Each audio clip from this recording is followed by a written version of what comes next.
These 5 players up on the screen right now. He did. De'Aaron Fox, Jason Tatum, Bam Adebayo, Brandon Ingram, Donovan Mitchell, they all got max contracts now.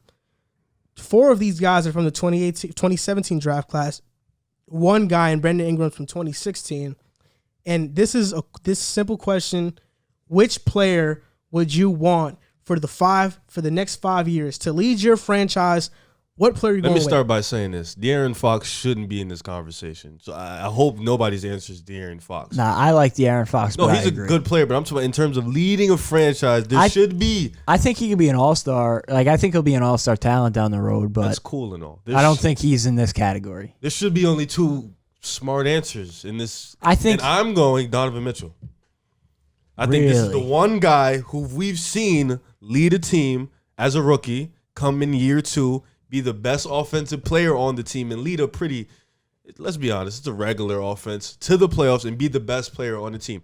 Argument can definitely be made for Jason Tatum. Obviously, this guy is one of the best. But Donovan Mitchell is the best offensive player on his team. The offense runs with him. When Ricky Rubio left, he was their guy as a playmaker too, and we've seen it in the playoffs. 2 50-ball games. Now, granted, they did blow a 3-1 lead. It happens, but I feel like with Bogdan, if he would have played, they would have definitely won that series. And your second player was Tatum, the second guy that you wanted. Yeah, I would go Tatum at 2, and then Bam at a very, very strong 3. Joel, I want to hear your opinion on this because you already kind of alluded to it. I think Donovan Mitchell. I really do think it's between 2 to 3 guys. You know, I'd put Brandon Ingram in that category, but the reason I'm excluding Ingram from that category is because all I've seen him do to this point is put up good numbers on a bad team. I think Zion will surpass him too. I think the 2 players that are, you can either pick this guy or the other guys, Donovan Mitchell or Jason Tatum, and I'm going Jason Tatum, man. I'm going Boston Celtics, Jason Tatum all day. And I say that because you talk about Donovan Mitchell leading a mediocre offense, actually pretty bad offense. They're only good defensively, pretty much elite defensively. And I say that because Donovan Mitchell averaged 24 points per game as the first option, not really having a solidified other option outside of Bogdanovich. That was just last year, too. Yeah, and Mike Conley was up and down. Jason Tatum is averaging 24 points per game, shooting more efficiently than Donovan Mitchell as well. And he has to share the basketball with Kemba Walker, with Jaylen Brown, with Gordon Hayward, with multiple guys, and he's still putting up these numbers. I think if he was on Utah, he'd average 28 or 29 points per game. And that's just me.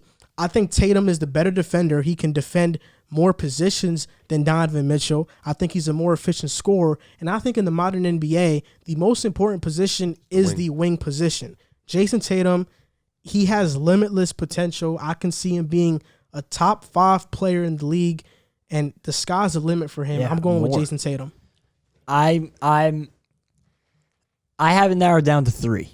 And my 3, I actually thought that one of these 3 got majorly disrespected. Bam Adebayo. No, I feel like his offense is just so limited at this point. I think it's more of the system that he plays in that he was so successful. I don't think it's that. I think it's that because they put him in great situations to make these passes from the post. I think defensively, though, he was always going to have that. Defensively, he's elite. Yeah. I'm not saying that. But I'm just saying that there is I wouldn't take him over Tatum or Mitchell. Yeah, me either. So I don't think he's in the conversation. I think Mitchell and Tatum can be superstars. I don't think Bam can be that. I definitely think that Bam could be a superstar. There's no question in my mind. I think Bam could be a superstar.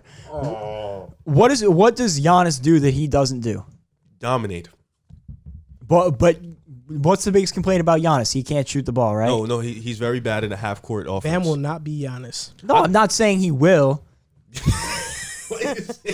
You just said what can he do that he can't do, and that wasn't saying that he's going to be Giannis. But if you're saying that he can do everything Giannis can do, I'm not saying that. I was asking you what Giannis does that he doesn't do. This. What do you have to do? I'll answer it for you since neither of you have given me the answer. He doesn't shoot the 3 ball. And that's about it. And that's the same thing. He's not as good of a playmaker. He's not as good of a playmaker. And that's the only difference, in my opinion, between them right now. I think Bam might be a better playmaker. Giannis does what Bam does better. Yeah. But I think that is something that he can shoot for. Do I think he'll reach what Giannis is? No, I'm not That's like saying that. I'm gonna be honest. That's like saying JJ Redick does what Wayne Ellington can do better. No, that's literally No. no. LeBron does what Ben Simmons can do, but better. That's literally it. Yeah. You're literally doing that right now. Yeah. LeBron and Ben Simmons are literally what you're doing right now. And I think that's a fair comparison. Ben Simmons is a star. But we know that Ben Simmons will never reach that. Just like we know Bam will never reach that. I'm just being honest. I want to say this, Jack. I want to say this. I want to hold on. Let me just. You said Tatum, the wing, and all that good stuff, and you think I think him playing with those other stars, though, I think that also benefited him in the fact that he doesn't have to see as much defensive attention as Donovan Mitchell, because you have to pay attention to Jaylen Brown. You also have to pay attention to Kemba. I do think that helps in his efficiency. I do think Jason Tatum is the better shooter, though, but I think Donovan Mitchell, he's more like a Dwayne Wade. I think we all could agree in the sense that attacking the basket, that's his thing. But to you, what you said, no, like Bam and Giannis. What? No, Bam and Giannis in a sense. Bam scores off dunks and putbacks. He doesn't score the way Giannis scores Around the rim. No. Paint. But you're just making it seem like Bam gets the ball. We see him get the ball. He does a move here. He does a little spin, and he can just run to the basket. Yeah, he just dunks on them from the free throw line. Really can't do that. Bam scores off a oop, or he gets an offensive rebound and he puts it back. Bam had stretches this season where he looked fairly dominant. Giannis looks dominant all year. Yes, all year. And 2 years in a row. I'm saying that I never said that Bam was Giannis. I never said that Bam was going to be Giannis, but I said that I see streaks of Giannis in his game. We've seen streaks. Wait, who hold are on. you Joel, taking, hold on. though? Who are Joel, you taking hold to on. go for the next 5 years, though? And again, thank you, Joel, for getting me back on track. We've seen streaks of Paul George playing like an MVP level too. What's your point, though? Like, No, I get it. Just let him finish his top. Who I'm taking is Jason Tatum. I think that anybody would be ridiculous to take anybody else.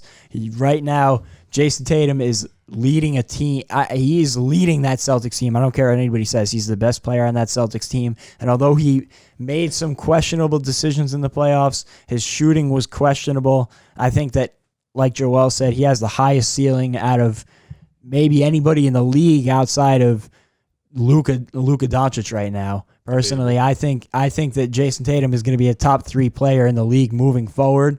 In this next crop of young talent, I just think that he does more than anybody on this graphic. You think he does more than Donovan Mitchell? Yes, I think he's a much better defender than Donovan Mitchell. But for his team, you think he does more? No. That's what you just said. No. You're misconstruing what I'm saying. But you also mentioned as a player, he can do more than what Donovan Mitchell does. That's you fair. also mentioned along with being taller, which he's a wing. Yeah, he's more versatile. I mean, Donovan Mitchell can't do anything about that, but you have to take it into consideration. You also mentioned that Donovan Mitchell did whatever he did his rookie year.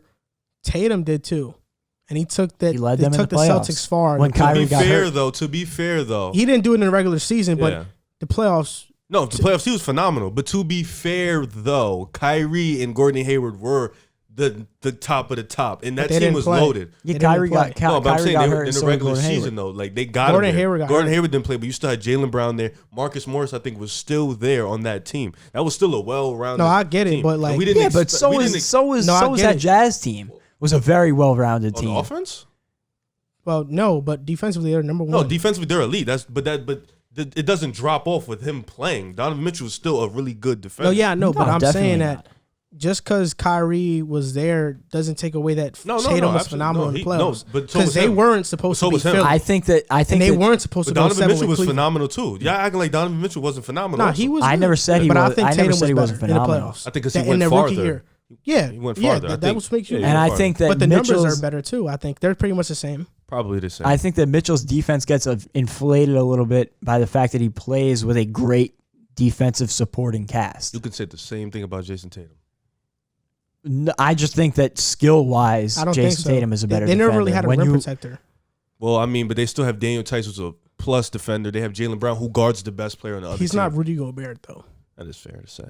And I just think that nobody on the perimeter for them is Marcus Smart. I just think that Jason Tatum's measurables put him over the top of Donovan Mitchell, because that's nothing that Donovan Mitchell could ever be unless he hits a crazy growth spurt at 22. That's fair to say. 24 actually.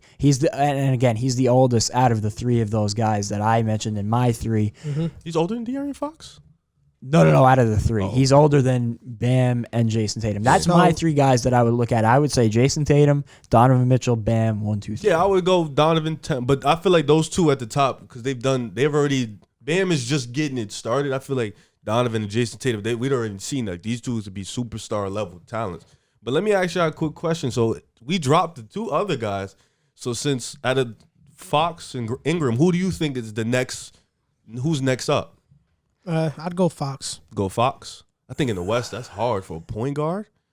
Yeah, but I'd go Fox. I think, it's much more. Based off your answer, you would probably have to go Brandon Ingram because measurables. I think Brandon Ingram's not a good defender, and he's just a volume scorer. Exactly, and that's why I would go with Fox. I just think that Ingram is a scorer and nothing beyond that. I think Fox is a great playmaker. I think he's a great defender, and I don't think he could lead a team, but I think he could be a bigger part of a championship team than Brandon Ingram could. Yeah, I agree. I think Ingram is I think people fell in love with the numbers because he was playing well. I just think he's a high volume guy. He doesn't really bring you to winning a lot of games. I think Zion's going to surpass him anyways. I agree with you there. So when I said Bam is a superstar, I don't want that to be misconstrued. It depends on your definition of superstar. Like, what are you considering a superstar? Me personally? Are you considering? What do you consider? Like that you told us that a superstar is a guy that can be the best player on the championship team, and you said there's like 7 to 8 guys in the league that can do that. I don't know that Bam will be that. I contradicted myself. I'll admit that. I think he'll be a star player. I don't know. For years to come. I think he could be on the higher end of star. So to wrap this segment up, you're picking Tatum. I'm picking Tatum. You're picking Mitchell. Okay, we want to hear your pick. Who are you going with 5 years down the line? Comment that in the chat. Comment it in the video that we're going to put out for the segment. And I'm going to come back to this in 5 years later. I really want to see who's better. Hey, what's up, guys? You just finished watching a clip of the Pick a Side podcast. My name is Joel Moran. My name is Jack Barteck. And my name is River Brown. And we are your hosts for this podcast. We want to thank you guys for watching the clip. Like, subscribe, and comment, and share if you would care to, because it helps us grow. We're trying to make this a full-time thing. Thank you guys for watching. Thank you guys for supporting, and see you next time.